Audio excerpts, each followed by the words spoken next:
Hey everybody, this is Ben Casnocha, co-founder and partner at Village Global, a network-driven venture firm. And this is our podcast, where we go deep on all things business and technology with world-leading experts.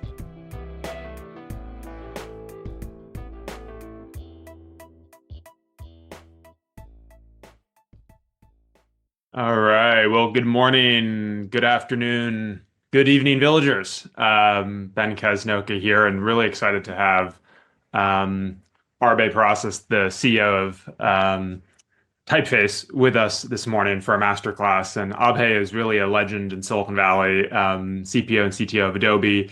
In the last few years has been running Typeface, which has just had torrent growth and really changed the conversation around generative AI in the enterprise. So we're going to have a conversation for the next 50 minutes or so. I'm going to start with some questions. I'll come to many of your questions. So if you have questions or thoughts, you can put it in the chat. This is like a normal Zoom meeting, so I'll call on you. You can unmute yourself. You can ask your question. Feel free to have your video on or off. But excited to get into a bunch of Abhay's thoughts on the future of Gen AI, as well as techniques and best practices for building incredible startups in Silicon Valley, because he's seen so much. So Abhay, welcome. Thank you for doing this. Thanks, Ben. Thanks for having me, and great to see everyone. And really exciting to see you guys doing this for all the kind of founders and early stage companies. So it's great to be here. Indeed. So Abhay, you launched Typeface at very recently at a sort of specific moment in AI's evolution. Tell us what you saw that made you think now is the time, and what was kind of the founding story of how you got the company off the ground. Yeah, no, I mean, it depends, by the way. Some days it feels like we just launched it, and some days it feels like we've been at it for a decade or more, just the pace of what's going on in the market, as all of your kind of attendees here can attest to in AI. Actually, we started the company in May of 2022. So roughly 6 months before the Chat GPT, kind of the moment, if you will. And so as much as I can claim some brilliance or like perfect timing, the whole thing, I mean, I would say probably not as glamorous to say, but the reality is a lot of times these things, the timing is not something, it ended up being more of we were at the right place, right time relative to the AI inflection point that has certainly happened since then, and it's playing out now. But there were some structural beliefs we had when I started. As you alluded, I was at Adobe for 8 years prior to that, leading all technology and product as a CTO and CPO. And it's an amazing company, world-class products. But I was seeing a consistent trend that the world of data has gone through a pretty big transformation over the last decade or so, with the move to the cloud and all the big data, all the platforms like Snowflake, Databricks on one side, the analytics. But the world of content comparatively was still in the enterprise, had not gone through a big transformation. And so the belief we had was, if there is a step function change in technology that we can bring to bear in terms of how companies can massively create personalized content at scale. I mean, in some ways, as consumers, a lot of us are nowadays used to what Spotify gives us in personalized playlist, or Netflix gives us, or Amazon recommends precisely the perfect product at the right time. But if you think about it, outside of those 3 or 4, or YouTube has an unbelievable recommendation system, outside of those 4 or 5 platforms, most enterprises struggle to even deliver one version of their website, one version of their app, and the personalization is still very much a holy grail that nobody has cracked. And so that's kind of where we started. The belief was AI for the first time can really unlock that content personalization at scale challenge that companies have. And what was your initial go-to-market? I understand that you actually started talking to a lot of big Fortune 500 companies to start, not smaller organizations. What was your thinking there? I would say the couple of things we were a little bit different and intentional from day one, which is one, while there is obviously a lot of real value in kind of the PLG grassroots, kind of get the users to tell you, which obviously has significant value. But for the kind of product and business we were going to build, we knew early on that the large enterprise is the target market. One, because they have significant budgets, they have significant pain around the problem we are trying to solve.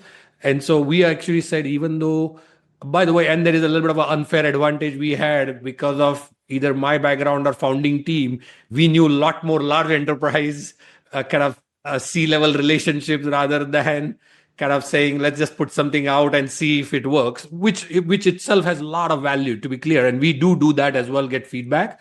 So one, we said, let's go to the biggest of the big.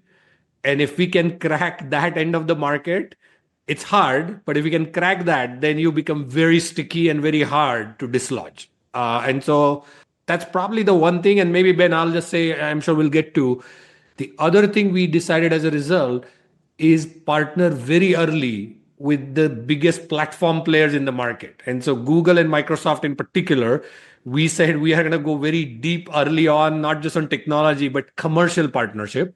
And then later Salesforce also joined. I know you and I have talked about that. Yeah. So for us, that enterprise focus has served us well. And so, what are the sort of key pieces of advice that you would give to an early stage entrepreneur trying to establish a relationship with a large enterprise, especially if you're an AI or emerging software? Like, what are the best practices for consummating a sale like that?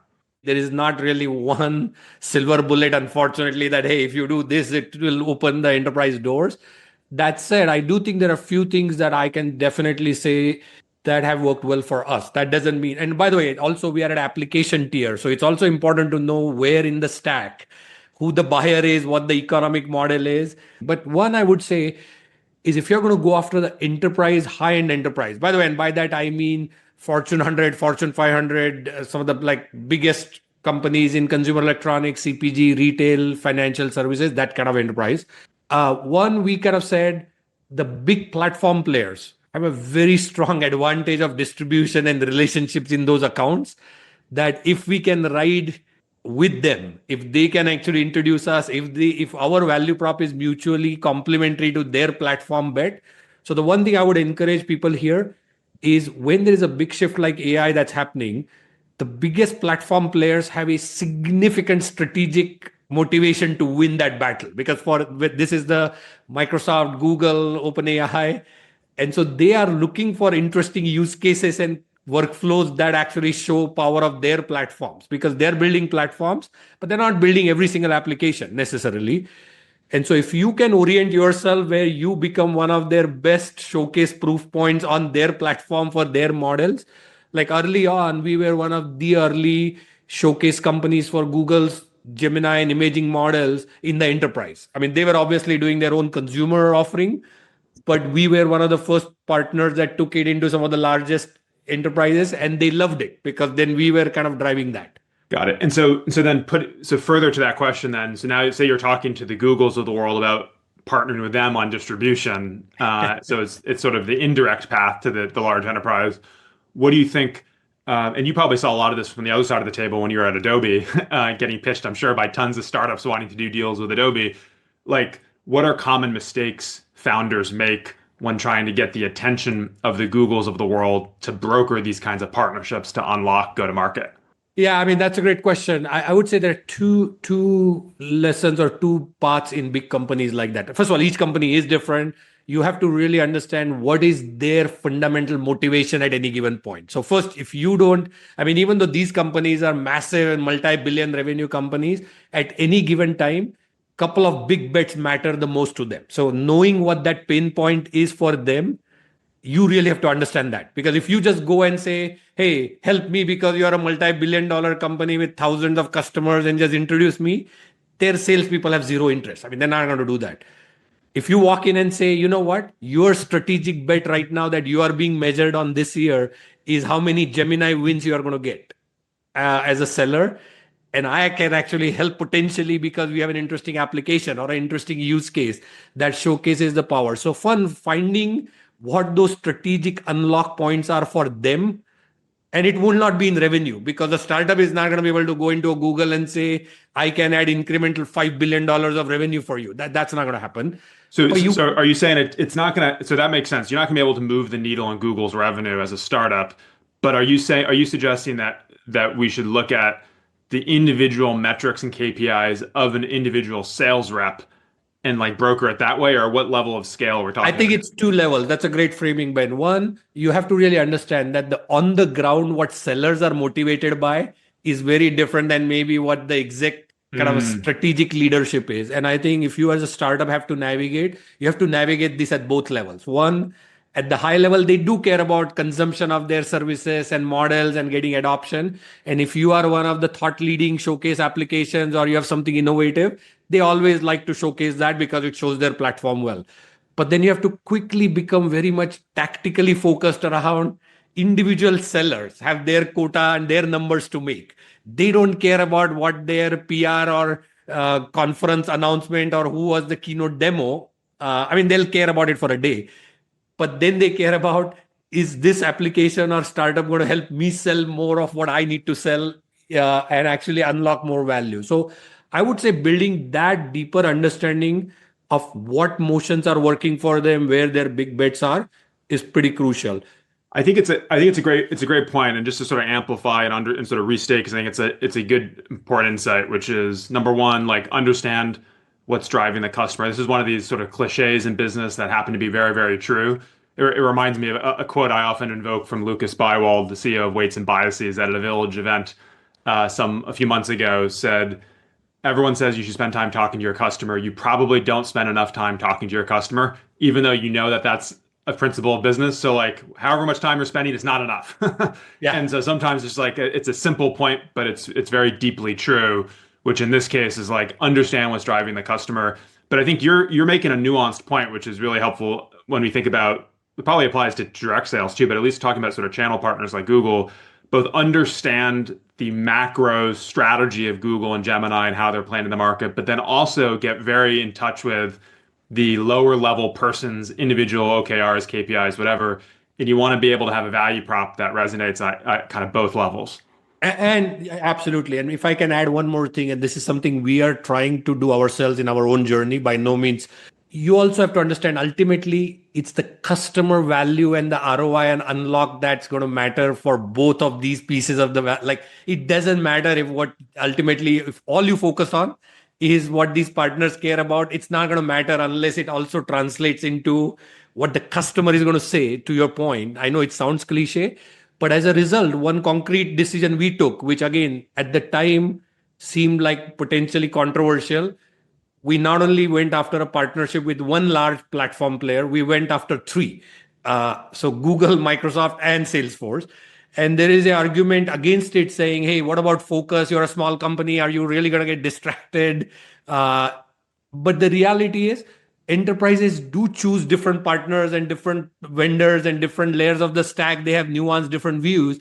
And we took the view of customers will guide us, because if I look at the large enterprise, it's not all owned by just Microsoft or just Google or just Salesforce or just Adobe. So you're going to have to kind of figure out, can you be a value add to multiple ecosystems and then become a trusted partner for those customers? Well, and I think playing the big companies off each other is also a smart tactic, right? And so one way that you can create urgency is to induce FOMO. And yes, even Google feels FOMO at this level of maturation. And so saying, hey, I just had a great meeting with Microsoft last week. You know, things are really picking up there. Would love to sit down with you. Like those sorts of And subtle. that helps. I mean, you said it better. That was implied in my kind of comment. By Yeah. the way, and they are actually pretty good about it. In case some of the founders are wondering, like, hey, pulling off one of these is hard enough, but wouldn't they get pissed if you are like trying to simultaneously? Actually, they recognize, especially in a space like AI, that they are actually kind of they like companies who are actually pushing and innovating and like so. We were very transparent when we were working with arguably companies that view each other as competitors, that we are going to push the limits, and hey, this model on text is better on this ecosystem right now, but these models are better on the other ecosystem. So, and if anyone has wants to dig in on any of these sales points, feel free to put your question in the chat and I can call on you. Okay, one question that a founder submitted in advance of this conversation was how can you tell if a prospect, let's say it's a partner like Google or even an end customer prospect, is for real in their interest? Right now, there's so much hype around AI, there's so much AI curiosity that a lot of the AI startups who are on this call can get an initial meeting. They can get initial interest because there's the kind of, oh, I want to learn more about what you're working on. And there's a lot of nodding of heads and Yeah. enthusiastic platitudes. But then it can stall out. The process can stall. And so, what do you look for to know to sort of qualify leads and say this is worth my time versus this is just, especially if it's a big company, this is going to be an endless bureaucratic process. I should move on. Yeah, no, that's a great question. And I don't know, I would say that I have the silver bullet answer, but I'll offer a perspective and would love to hear, obviously, if there are others who have. But that I would say in AI in particular, as somebody who was fortunate, I participated in the cloud shift at Adobe and Azure at Microsoft. This is different in a couple of ways. The rate of change and the level of excitement and interest is obviously off the charts, and every day, so which is good thing. As you said, it opens a lot of doors. The problem is it's also very noisy because pretty much everyone out there will be willing to say, I have a use case, I have some innovation budget here just to try something. And so the challenge for founders and maybe companies that are early stage is to be very discriminating around which of these are actually use cases that have real long-term repeatable legs versus which of these are just somebody just wanting to kick tires on some AI model and they want some kind of a outsourced development partner who they are going to use as a startup.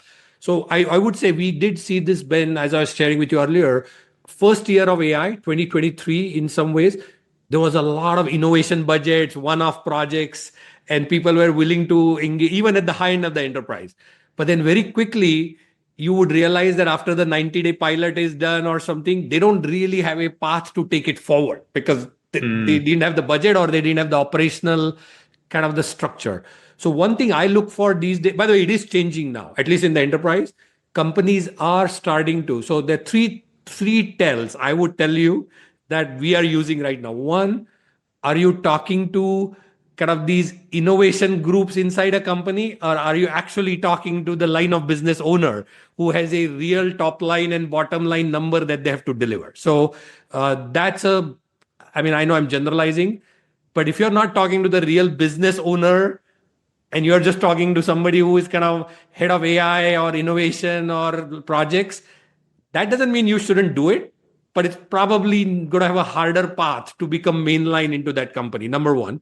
Number two, if they are not very crisp about very narrow, specific use cases with very specific pain points, and they are like, yeah, let's just try ChatGPT or let's just try something, the more you can pinpoint a specific ROI and a specific pain point that you think you can solve for them.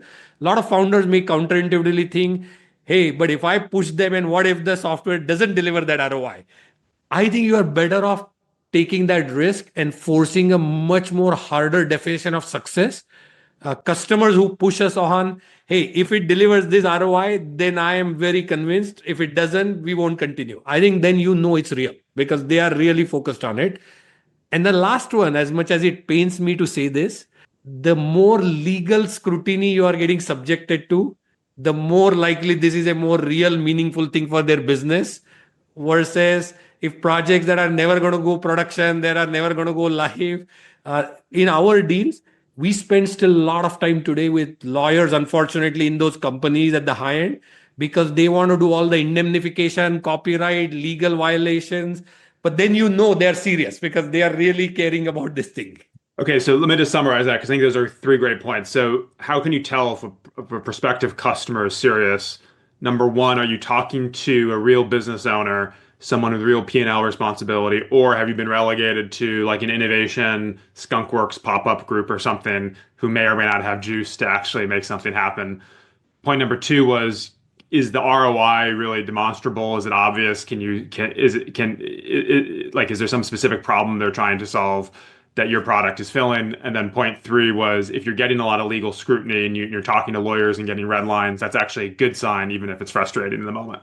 Okay, I like that. So that's great. And we shared this in a recent masterclass, but it's one of my favorite nuggets from one of our portfolio CEOs who also says, you know, you're serious if you're on a texting basis with the prospect. If you're just on email, it's not serious. But if you have their cell phone number and you're texting, that means they're actually pretty far down the pipeline.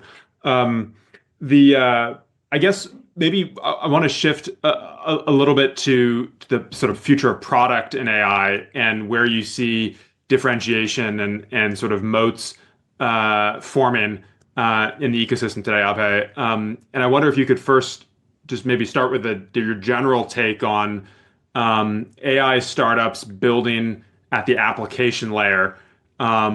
What's defensible these days? What's not? How would you think about the sort of roadmap or sort of the landscape strategically?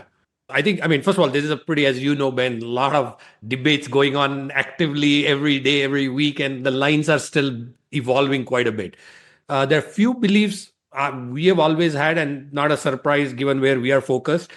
Early on in the AI, we kind of said, hey, foundation platform layer is going to be very difficult for startups to innovate on. Does not mean impossible. There are companies doing it, but relatively speaking, there's so many business processes and so many industry focused workflows you can focus on that if you can develop a unique viewpoint by combination of deep understanding of certain workflows or industries or both, and then marry your understanding of these underlying AI platforms. I mean, what companies are struggling with, they cannot keep up with the pace of change. I mean, there's no question they cannot keep up with all these models, and every day there is a new thing. And just when they thought they were settling on GPT 4.0 and DeepSeek comes along, and like everyone is like, that's completely throwing everything off. But they also have a deep understanding of their business.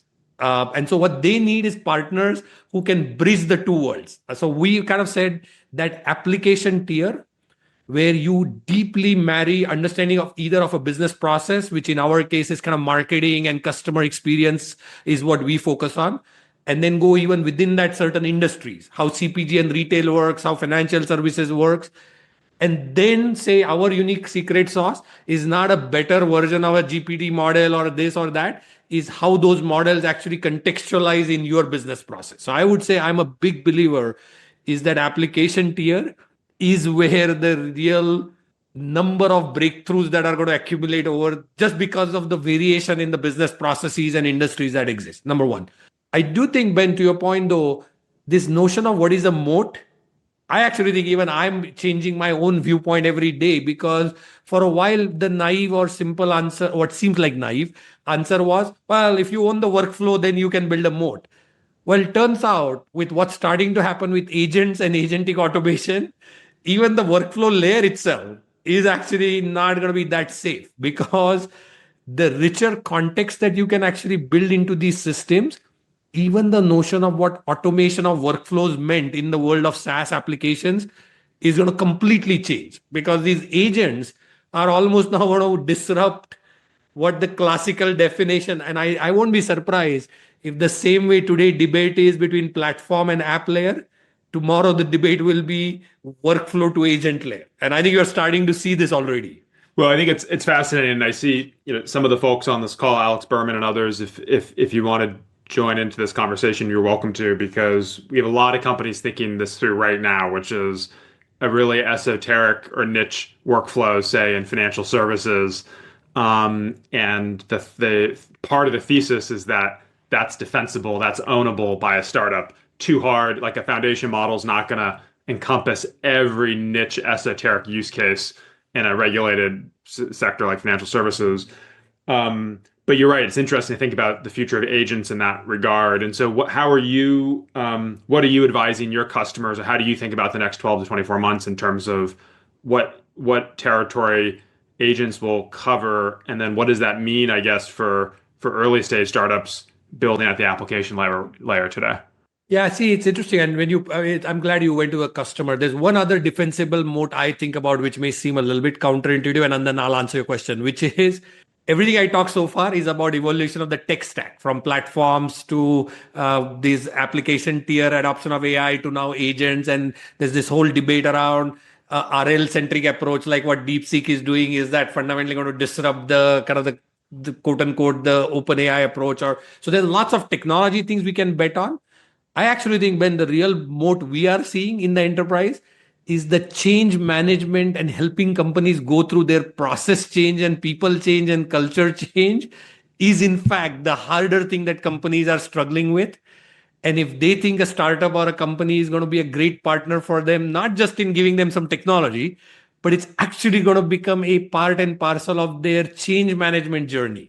I mean, this is one of the reasons why you see companies like Accenture, which have a different business model, why they are so successful early out of the gate on AI is because they are approaching this not maybe from the best in class tech packaged assets, but they are like, we will partner with you on your change management journey. We'll figure this out with you. I think that's something startups, I know in the Silicon Valley at least, it's a little bit of a counter fashionable thing to say, focus on service. Everyone is like, no, only do software like that. I actually think in AI, and we are, by the way, we are living this, we are seeing this. The value customers are putting on us, not just as a technology platform provider, but a thought partner that's actually going to help them navigate their complex change management, I is mean, ultimately very valuable. I think it's fascinating. I think it's a really novel point. Like in all of the things you hear and read about and experience, all of us in AI implementations, I think this point is so quickly overlooked. So it's fantastic to underscore, which is it's how can you be a partner, a consultative partner to your customer as they navigate this new era. And admittedly, I think that's challenging for a lot of startups and especially younger first-time entrepreneurs who earlier in their career they may not have as much context on just what it means for a large enterprise to go through a major sort of digital transformation. I wonder if Neil Robertson, I see you on. If you want to turn your camera on, if you have a sec. I thought your question on looking for custom training data was interesting, and also you want to introduce yourself because you actually are an example of a repeat founder who can very capably, I think, guide an organization, in this case HR, through the future of AI.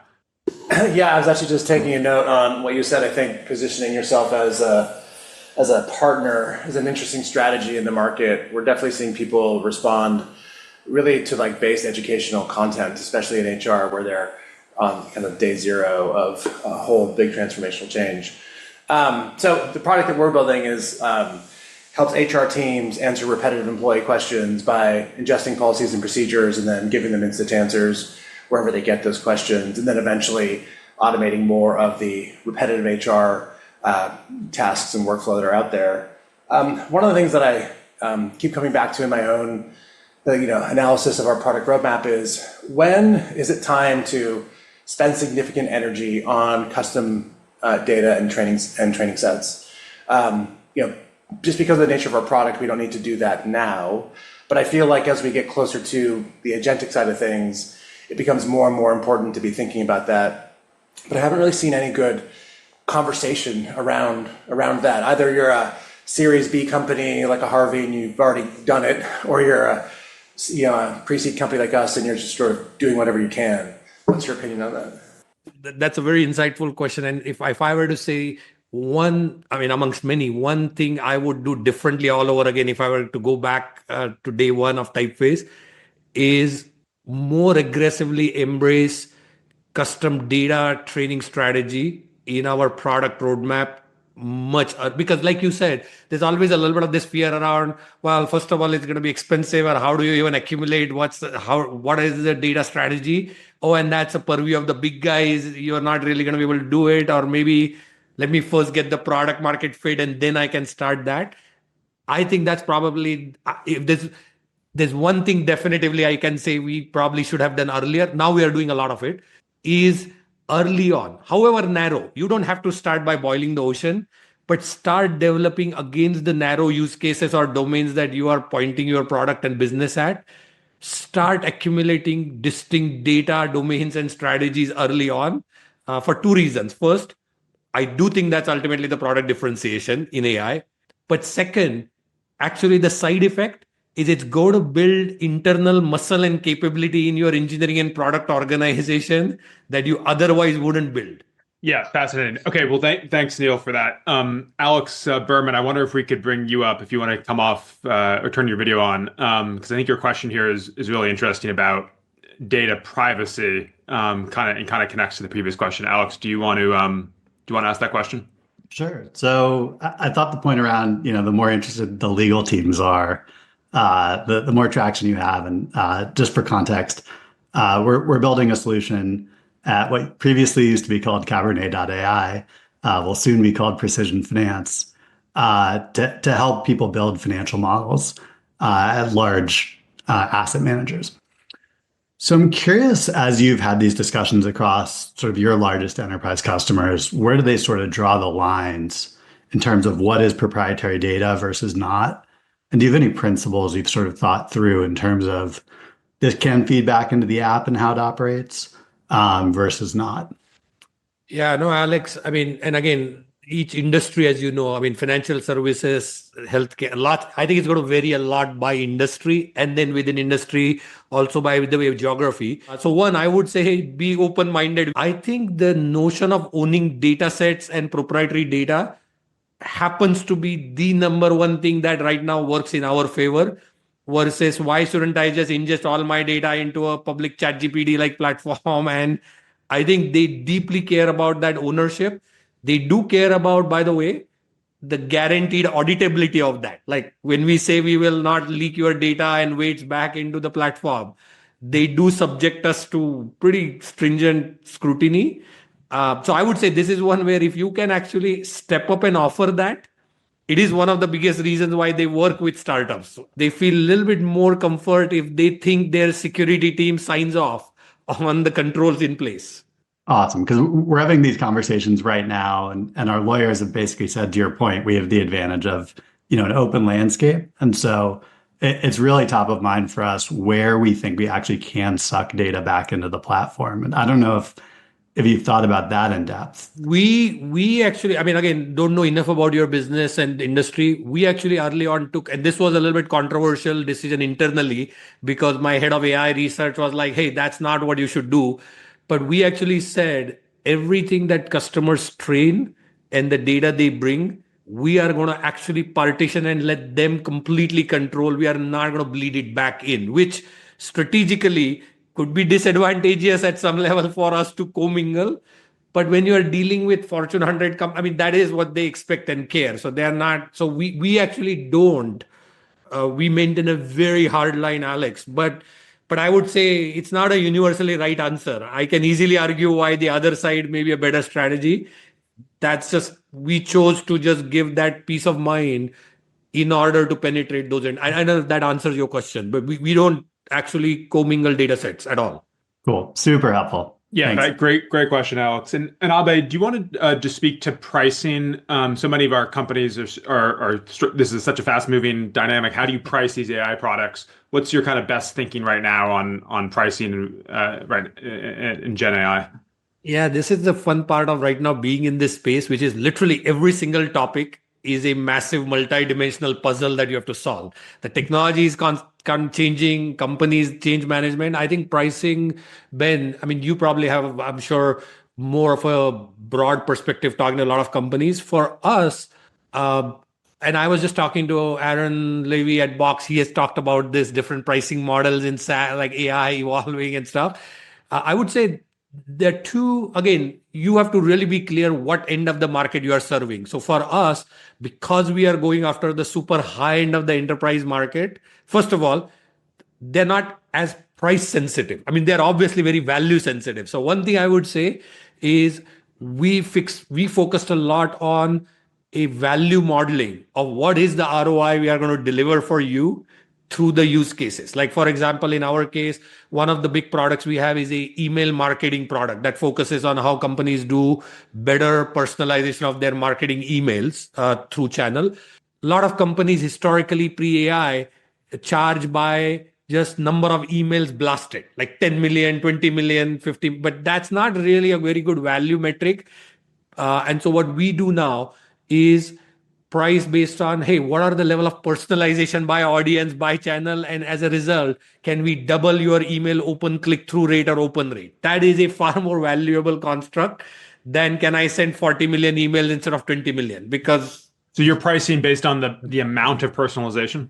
well, again, it sounds not, I mean, it's not like a formulaic thing, Yeah. but that's an example where we say, hey, personalization is really what is valuable to you. And can we tie it to actual email open rates?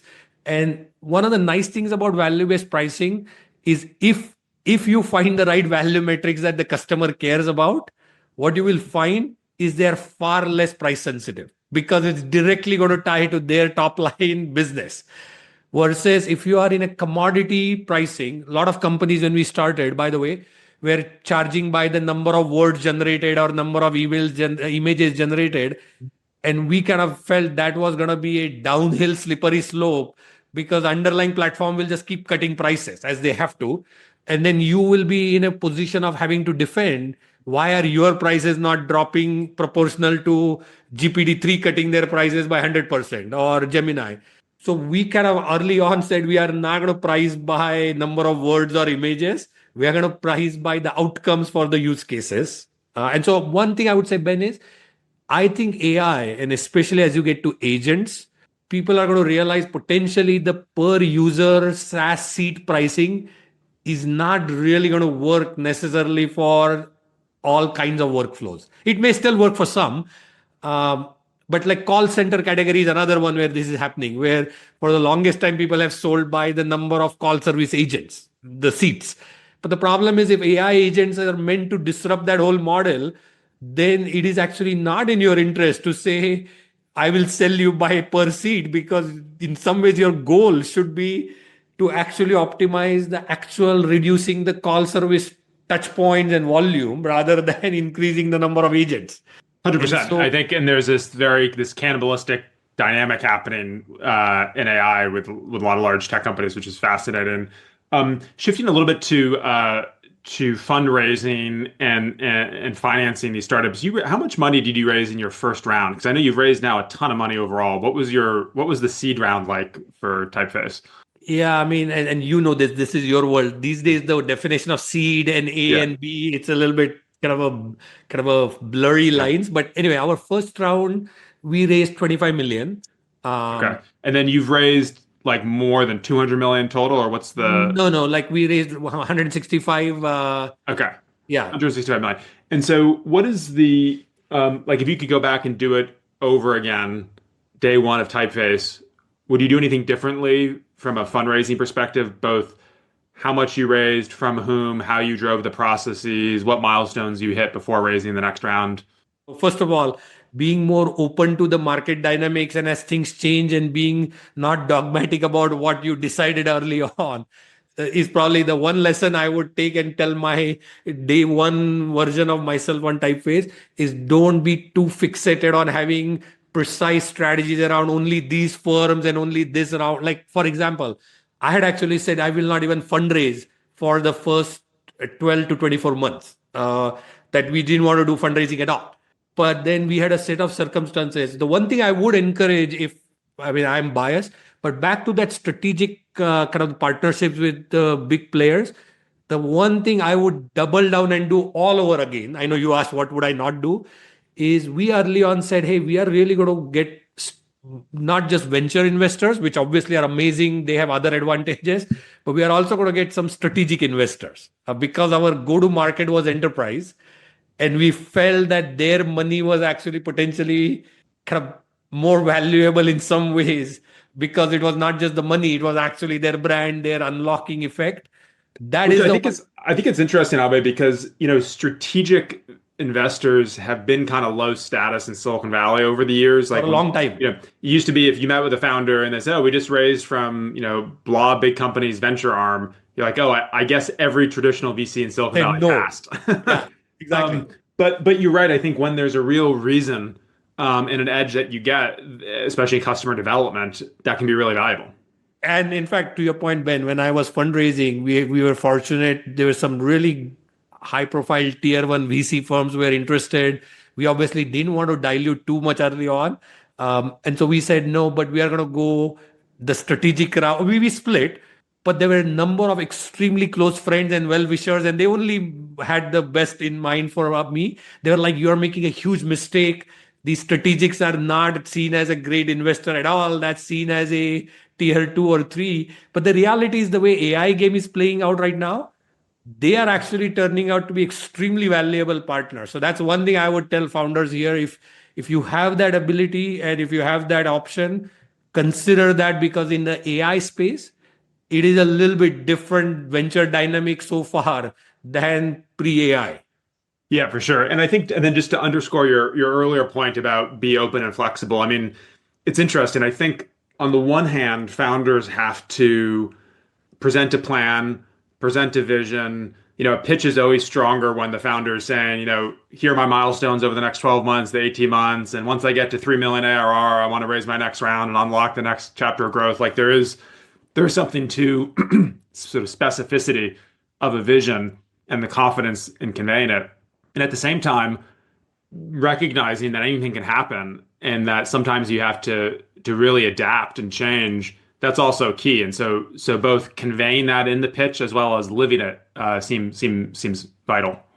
And if I may add one thing though, now while lots of things are different, I think in my mind, one thing is still the same. And maybe if I could reinforce the value of betting on people, like specific people, and not getting carried away with the who is giving me slightly higher valuation or slightly better brand.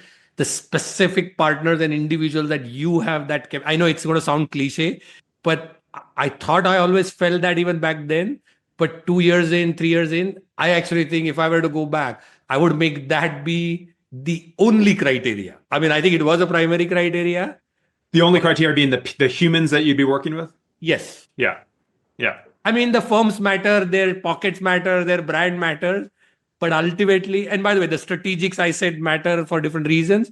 But the specific partners that are actually going to be in the trenches with you day in, day out, and are they going to really have the compatibility with you? I would over rotate and pick on that. I mean, obviously, it's easy to say that if you have raised money. All I would just highlight is that's actually probably the biggest determinant of your success post funding than the funding check itself.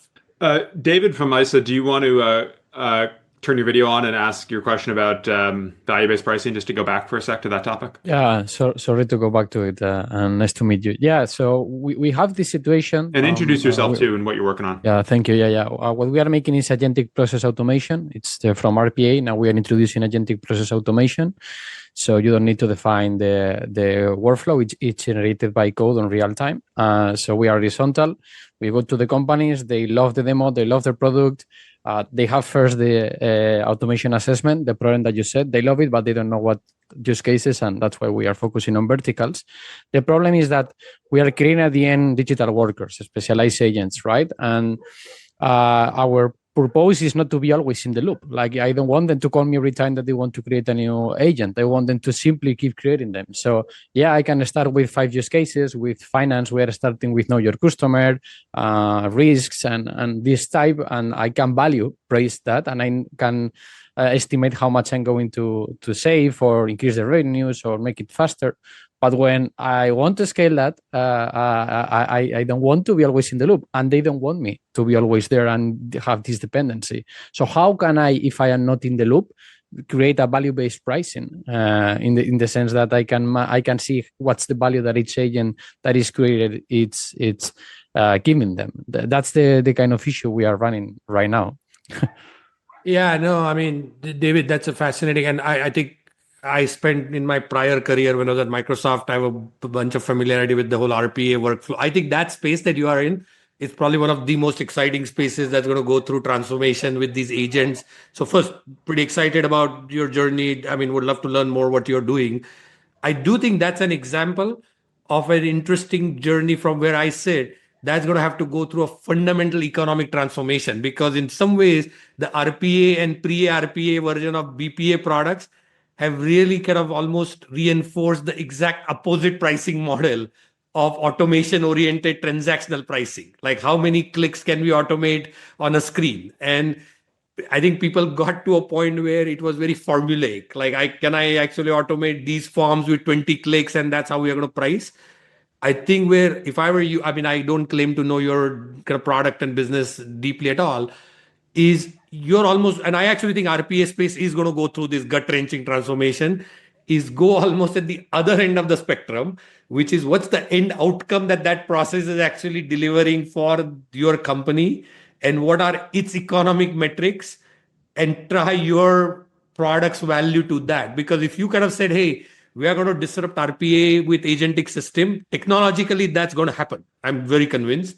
But if you're not careful, and looks like that's what you're seeing, they'll probably pull you into the same RPA style pricing models, which is just price it by number of transactions that the agent is automating, which is not what you would want to do. I think you would want to do, no, this agent is going to actually drive X amount of improvement in your top line. And what is that worth to you? I think that is a change management journey. By the way, it's also going to dislocate the jobs in those companies, unfortunately.